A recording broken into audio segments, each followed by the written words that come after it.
Hi friends, ఈ రోజు మనం తెలుసుకోబోతున్నది మహాశివరాత్రి కథ. ఈ కథలో మహాశివుడు ఆది దేవుడని, ఆది మధ్యంతరహితుడని, నిర్గుణ నిరాకార నిరామయుడని తెలియజేయడం జరుగుతుంది. పూర్వం ప్రళయం జరుగుతుంది. హిందూ మిథాలజీ ప్రకారం అనేక ప్రళయాలు జరిగాయి. అలాంటి ప్రళయాలలో చివరి ప్రళయం జరిగినప్పుడు శ్రీ మహావిష్ణువు ఆదిశేషుణ్ణి పాన్పుగా పాల సముద్రంపై యోగ నిద్రలో నిద్రిస్తూ ఉంటాడు. అక్కడికి సృష్టికారుడు బ్రహ్మ వస్తారు. విష్ణువు యోగ నిద్రలో ఉంటాడు కదా, బ్రహ్మ వచ్చినట్టు గుర్తించడు. ఈ సమస్త సృష్టికి కర్తను నేను వస్తే కొంచెం కూడా గౌరవ మర్యాదలు లేకుండా కదలక అలా పడుకుంటూ ఉంటావా అంటూ మహావిష్ణువుతో బ్రహ్మ తగాదా పడతాడు. మహావిష్ణువు స్థితికారుడు, సమస్త సృష్టిని నడిపించేవాడు ఆయన. అయితే ఆయన చిరునవ్వు నవ్వి, నీవు నా నాభి కమలములో నుంచి వచ్చిన వాడివి, నీవు నాకు గౌరవం ఇవ్వాలి, కానీ నేను నిన్ను గౌరవించడం ఏంటని ప్రశ్నిస్తాడు. అలా ఇద్దరి మధ్య కొంత వాదన జరుగుతుంది. వాదన పెరిగే కొద్దీ ఇద్దరి మధ్య ఆవేశాలు పెరిగి చివరికి యుద్ధం మొదలవుతుంది. ఒకరిపై ఒకరు భయంకరమైన బాణాలు సంధించుకుంటారు. చివరికి మహావిష్ణువు మహేశ్వర అస్త్రాన్ని సంధిస్తాడు, బ్రహ్మ పశుపతాస్త్రాన్ని సంధిస్తాడు. అప్పుడు ఇక దేవతలంతా కూడా తీవ్రంగా భయపడి వారి తగువ మాన్పించమని దేవతలంతా కూడా వెళ్లి మహాశివుణ్ణి ప్రార్థిస్తారు.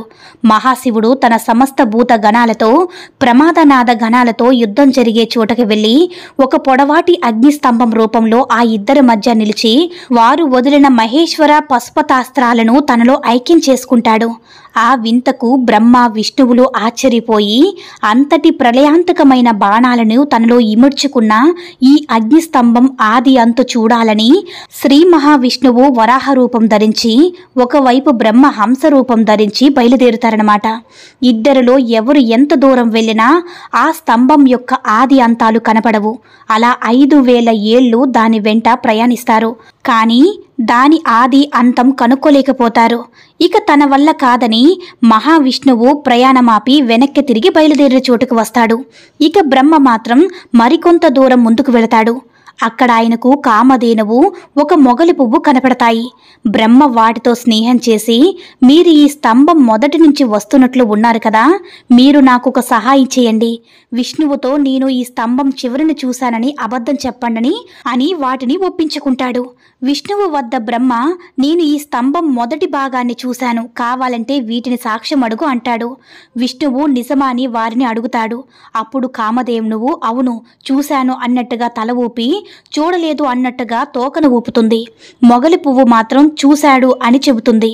అప్పుడు పరమేశ్వరుడు వారి మధ్య ప్రత్యక్షమై తను స్తంభంలోంచి భైరవుడిగా సృష్టించి అబద్ధం చెప్పిన బ్రహ్మదేవుణ్ణి ఖండిస్తాడు. కానీ బ్రహ్మదేవుడు క్షమించమని ప్రార్థించగా, యజ్ఞంలో నీవు ఎల్లప్పుడూ కూడా గురువు స్థానంలో ఉంటావు, నీవు లేని యజ్ఞం ఫలించదని వరమిస్తాడు.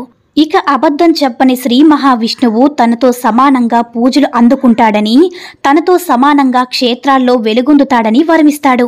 ఇలాంటి అబద్ధం చెప్పినందుకు నీకు పూజల్లో స్థానం ఉండదని మొగల పువ్వుకు శాపమిస్తాడు. కానీ మొగల పువ్వు క్షమించమని కన్నీరు కార్చగా, కేవలం నా పూజలో మాత్రమే నీకు స్థానం ఉంటుందని వరమిస్తాడు. అలాగే కామధేనువు ముఖంతో అబద్ధం ఆడినందువల్ల గోముఖం పూజింపబడదు, తోకతో నిజం చెప్పినందువల్ల తోక భాగము పూజా నియమం అవుతుందని మాట వదులుతాడు మహాశివుడు. అందువల్ల గోవు మూత్రము, గోవు పేడ, పాలు పూజా ద్రవ్యాలైనాయి. ఇదంతా జరిగిన రోజే శివరాత్రి. ఇలా అగ్నిలింగంగా పరమేశ్వరుడు వెలిసిన ప్రాంతమే అరుణాచలం. ఇదే మహాశివరాత్రికి సంబంధించిన కథ. ఈ వీడియో కనుక నచ్చినట్లయితే లైక్ చేసి షేర్ చేయండి. మరిన్ని వీడియోస్ కోసం మా ఛానల్ని సబ్స్క్రైబ్ చేసుకుని మరింతగా మాకు సపోర్ట్ చేయండి ఫ్రెండ్స్. ధన్యవాదాలు.